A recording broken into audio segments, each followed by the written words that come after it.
ناظرین گرامی السلام علیکم۔ آج اس ویڈیو میں آپ لوگوں کو ایک صحابی رسول صلی اللہ علیہ وسلم کا بہت ہی عجیب قصہ سنانے والے ہیں۔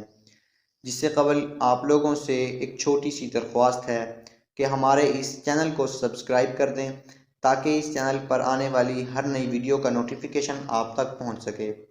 ناظرین گرامی، ایک صحابیہ رضی اللہ تعالیٰ عنہ، ان کی شادی ہوئی۔ اللہ نے ان کو حسن و جمال بھی عجیب دیا تھا، اور شادی بھی ایک بڑے امیر کبیر صحابی رضی اللہ تعالیٰ عنہ سے ہوئی جن کے پاس رزق کی فراخی تھی، ہر طرح کی عیش و آرام کے سامان تھے، میاں بیوی میں خوب محبت تھی اور بہت اچھا وقت گزر رہا تھا، حتیٰ کہ بیوی اپنے خاوند کی خدمت بھی کرتی اور انہیں خوش بھی رکھتی تھی۔ دونوں میاں بیوی خوشی خوشی زندگی گزار رہے تھے۔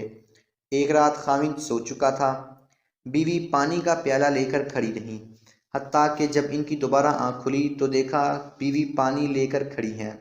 وہ بڑے خوش ہوئے، انہوں نے اٹھ کر پانی پیا اور بیوی سے کہا، میں اتنا خوش ہوں کہ تم اتنی دیر پانی کا پیالہ لے کر میرے انتظار میں کھڑی رہی۔ آج تم جو کہو گی میں تمہاری ہر فرمائش پوری کروں گا۔ جب خاوند نے یہ کہا تو بیوی کہنے لگی، کیا آپ اپنی بات میں پکے ہیں کہ جو کہوں گی آپ پورا کریں گے؟ کہنے لگے، ہاں ضرور پورا کر کے دکھاؤں گا۔ کہنے لگیں کہ اچھا پھر آپ مجھے طلاق دے کر فارغ کر دیجئے۔ اب جب طلاق کی بات ہوئی تو وہ صحابی رضی اللہ تعالیٰ عنہ بہت پریشان ہوئے کہ اتنی خوبصورت، اتنی خوب سیرت، اتنی وفادار اور اتنی خدمت گزار بیوی کہہ رہی ہے کہ آپ مجھے طلاق دے دیجئے۔ پوچھنے لگے، بی بی کیا تجھے مجھ سے کوئی تکلیف پہنچی ہے؟ کہنے لگیں، بالکل نہیں۔ انہوں نے فرمایا، بی بی کیا میں نے آپ کی بے قدری کی ہے؟ کوئی آپ کی امیدوں کو توڑا ہے؟ کوئی آپ کی بات پوری نہیں کی؟ انہوں نے فرمایا، نہیں ایسی کوئی بات نہیں۔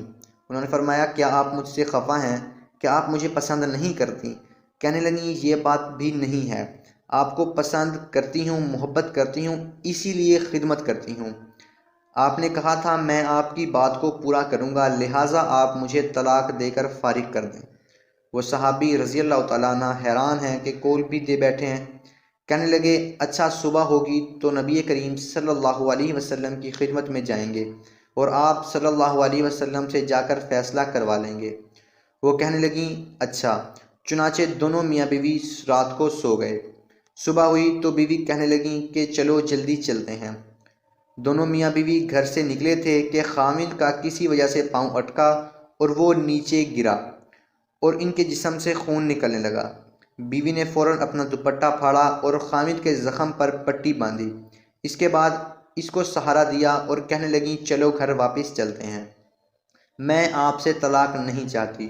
وہ حیران ہوئے کہ جب تم نے طلاق کا مطالبہ کیا نہ تو مجھے اس وقت سمجھ میں آیا، اور اب کہتی ہو کہ طلاق نہیں چاہیے، نہ اب مجھے سمجھ میں آیا۔ کہنے لگیں، گھر تشریف لے چلیں، وہاں جا کر میں آپ کو پوری بات بتا دوں گی۔ جب گھر جا کر بیٹھے تو کہنے لگے کہ مجھے بتاؤ تو صحیح کیا بات ہے؟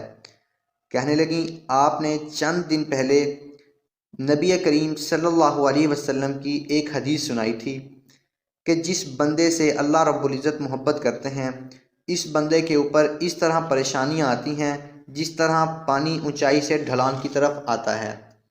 میں نے نبی کریم صلی اللہ علیہ وسلم کا فرمان سنا، میرے دل میں خیال آیا کہ میں آپ کے گھر میں نہ تو کوئی پریشانی دیکھتی ہوں، نہ کوئی غم اور نہ ہی کوئی مصیبت، تو میرے دل میں خیال آیا کہ میرے آقا صلی اللہ علیہ وسلم کی بات سچی ہے۔ ایسا تو نہیں کہ میرے خاوند کے ایمان میں فرق ہو، میرے خاوند کے اعمال میں فرق ہو، میرے خاوند سے اگر اوپر والا خوش نہیں تو میں اس بندے کی کیا خدمت کروں گی؟ اس لیے جب آپ نے کہا میں تمہاری بات پوری کروں گا تو میں نے کہا کہ میں اس بندے سے طلاق چاہتی ہوں، جس سے میرے پروردگار محبت نہیں کرتے، پھر میں اس سے محبت کیسے کر سکتی ہوں؟ پھر جب ہم نبی کریم صلی اللہ علیہ وسلم کی خدمت میں علم حاصل کرنے کے لیے جا رہے تھے، یہ اللہ کا راستہ تھا، آپ گرے اور خون نکلا تو میں فوراً سمجھ گئی کہ آپ کو اللہ تعالیٰ کے راستے کا غم پہنچا، مصیبت پہنچی، تکلیف پہنچی۔ یقیناً اللہ تعالیٰ کو آپ سے پیار ہے اور اللہ تعالیٰ نے آپ کو اپنی ناراضگی کی وجہ سے نہیں خوشیاں دی، بلکہ اللہ کو آپ سے محبت ہے۔ اب مجھے طلاق لینے کی کوئی ضرورت نہیں، اس لیے میں ساری زندگی آپ کی خادمہ بن کر آپ کی خدمت کروں گی۔